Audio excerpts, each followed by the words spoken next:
Reitero, senhora presidente, toda a vênia, eminente relator, e a extensão do voto se dá porque, como se percebe, estou a abrir divergência, reconhecendo do voto de sua excelência balizas de entendimento que suscita, como sempre, o nosso respeito e reconhecimento. Nada obstante, outra se me afigura solução à hipótese, sem destoar da proteção à liberdade, às garantias constitucionais e ao princípio da inocência. Posto isso, voto por declarar a constitucionalidade do artigo 283 do Código de Processo Penal com interpretação conforme a Constituição que afasta aquela conferida pelos autores nas iniciais dos presentes feitos, segundo a qual referida norma impediria o início da execução da pena, tão logo esgotadas as instâncias ordinárias, assentando nessa declaração, portanto, de conformidade, senhora presidente, estou propondo seja assentado que é coerente com a Constituição o principiar de execução criminal quando houver condenação confirmada em segundo grau, salvo atribuição expressa de efeito suspensivo ao recurso cabível. É como voto e, de consequência, com todas as vênias, o eminente relator, proponho indeferimento da cautelar requerida. Somente permitir a execução depois do trânsito em julgado, isso é um estímulo para que não se deixe transitar em julgado, o que transformou o nosso sistema de justiça e o nosso sistema recursal nesse modelo caótico que constrange a qualquer pessoa que tenha que explicar que um determinado caso teve 25 recursos só no Superior Tribunal de Justiça. É mais puxado para o ridículo do que para o ruim. 25 recursos no mesmo tribunal, todos descabidos, todos não conhecidos. Não há dúvida, essas análises todas estão constitucionalmente reservadas ao Superior Tribunal de Justiça, em razão de missão constitucional que lhe foi otorgada de zelar pela rigidez da legislação penal e processual penal, e não só por isso, também pela uniformidade de sua interpretação entre todos os tribunais. Ninguém, mas absolutamente ninguém, pode ser tratado como se culpado fosse antes que sobrevenha contra ele condenação penal transitada em julgado. Nem mesmo uma simples pena de multa imposta em processo criminal pode ser executada sem que antes transite em julgado a sentença condenatória que é imposto. Muitas vezes não comparecemos nos presídios para olhar ao Estado. Então, essa é a realidade. Instituições que faltam aos seus deveres institucionais. Então, presidente, a mim me parece que aqui, encerrando, não há nenhuma dúvida de que a realidade mostra que nós precisamos, sim, levar em conta não só o aspecto normativo, que, a meu ver, legitima a compreensão da presunção de inocência nos limites aqui estabelecidos a partir do voto do relator, como também, e aqueles que o acompanharam, como também levar em conta a própria realidade que permite que exigir o trânsito em julgado formal transforme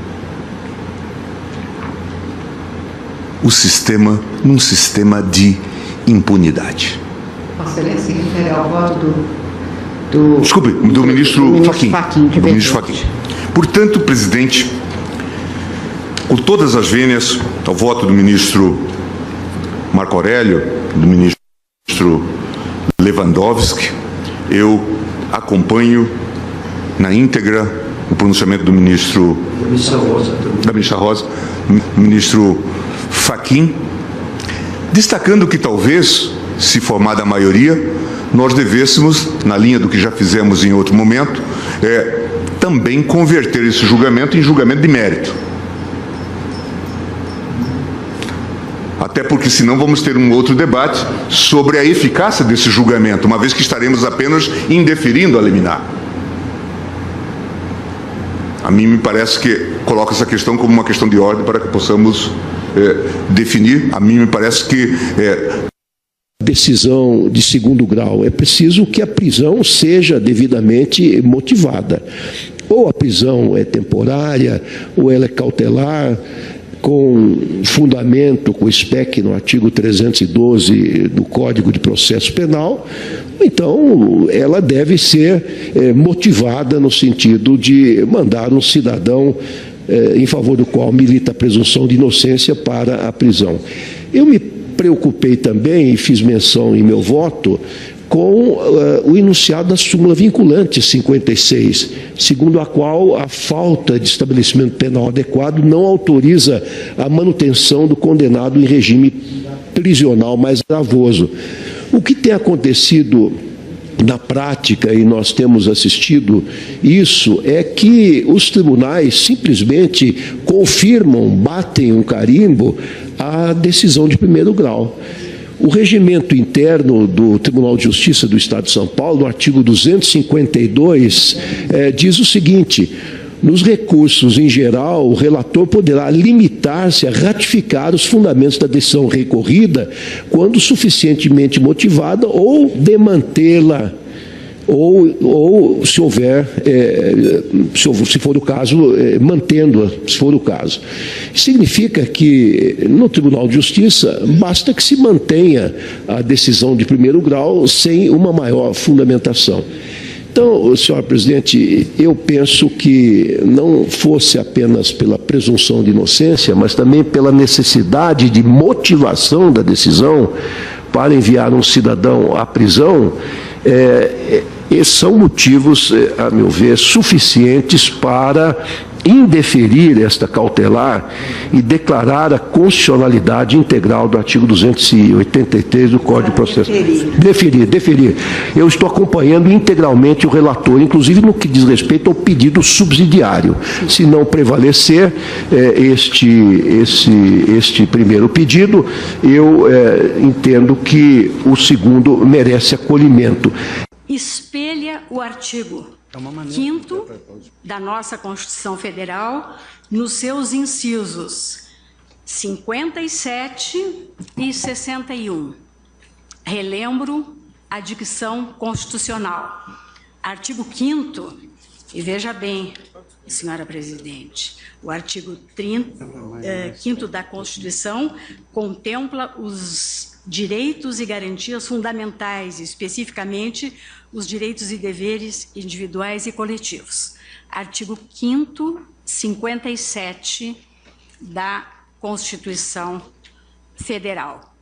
Ninguém será considerado culpado até o trânsito em julgado de sentença penal condenatória. E inciso 61, ninguém será preso senão em flagrante delito ou por ordem escrita e fundamentada de autoridade judiciária competente, salvo nos casos de transgressão militar ou crime propriamente militar definidos em lei. Repito, na minha visão, o artigo 283 do Código de Processo Penal espelha este artigo, esse dispositivo da lei fundamental. Só essa afirmação, senhora presidente, me leva, com todo o respeito, mas com todo o respeito das respeitáveis compreensões contrárias, né, e expressas em belíssimos votos pela divergência aberta pelo ministro Luiz Fachin, pelo ministro Luiz Roberto Barroso, ministro Teori Zavascki, a procedência das ações declaratórias de constitucionalidade, ainda que aqui trazidas para, em juízo de delibação, apreciarmos apenas a medida liminar.